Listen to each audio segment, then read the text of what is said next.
मेरा नाम प्रशांत है। मुझे घर से काफ़ी दूर बड़ी सिटी में नौकरी मिल गई थी। इस शहर में भाड़े का घर लेकर रहने लगा। पड़ोसी के तौर पर घर के सामने ही एक घर था जिसमें एक बुजुर्ग का जोड़ा रहता था। दोनों बिल्कुल अकेले थे, मतलब ना कोई बेटा, ना कोई बेटी और ना नाती पोते, यानी कि संयुक्त परिवार नहीं था। मैं एक संयुक्त परिवार का सदस्य था, इसलिए मुझे अक्सर उनके बारे में विचार आते रहते थे। मुझे देखकर बुरा लगता, इतनी उम्र होने के बाद भी उनकी देखभाल करने वाला कोई भी उनके साथ नहीं था। जब मैं सुबह ऑफिस के लिए निकलता तो देखता कि दादी जी अपने कपकपाते हुए हाथों से दादाजी को चाय देती थी। वैसे ही कपकपाते हाथों में कप लिए दादाजी चाय पीते थे।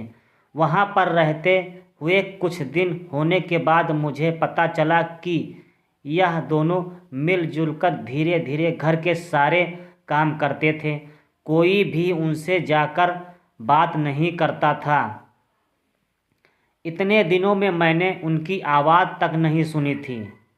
जब मैं शाम को ऑफिस से घर आता तब दोनों को घर के आंगन में बैठा पाता था और उन दोनों के ही चेहरे पर थकान साफ साफ पढ़ पाता था। मेरा मन कई बार करता कि उनसे जाकर बात करूं, लेकिन फिर किसी वजह से मेरे पांव नहीं वहीं पर थम जाते थे।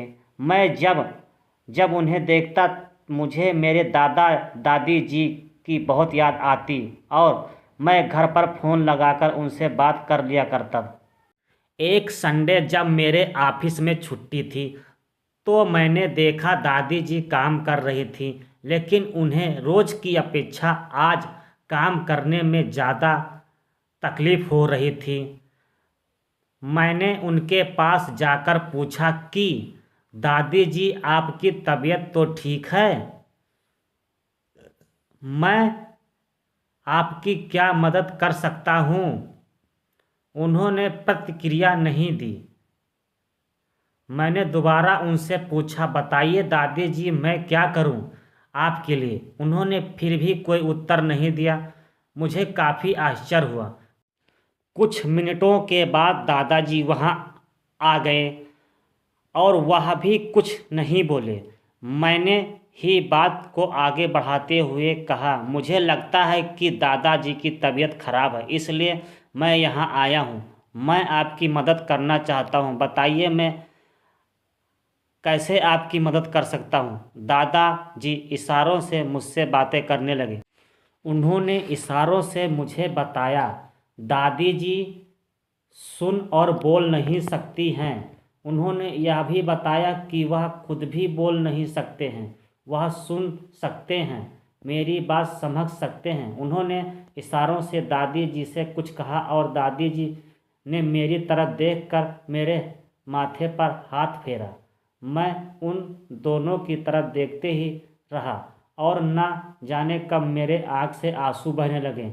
उस दिन के बाद जब जब मुझे समय मिलता उनके पास चला जाता।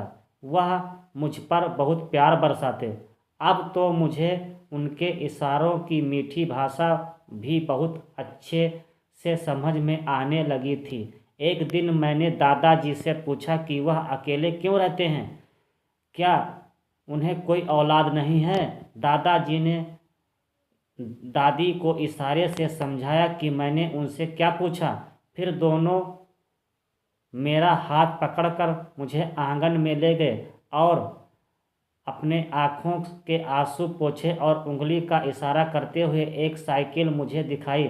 साइकिल को देखकर मैं समझ गया कि उनके परिवार वाले उन्हें छोड़कर कहीं जा चुके हैं और अब उनके हिस्से में केवल यादें ही बची हैं। उन्हें रोता हुआ देखकर मैं भावुक हो गया और मैंने दोनों को गले लगा लिया। उन्होंने मेरे ऊपर अपने सीने में सालों से बंद प्यार के बादलों से प्यार की इतनी बारिश कर दी कि मैं पूरी तरह से उसमें भीग गया। तो दोस्तों, इस कहानी से आपको क्या शिक्षा मिलती है, कमेंट में ज़रूर बताएं।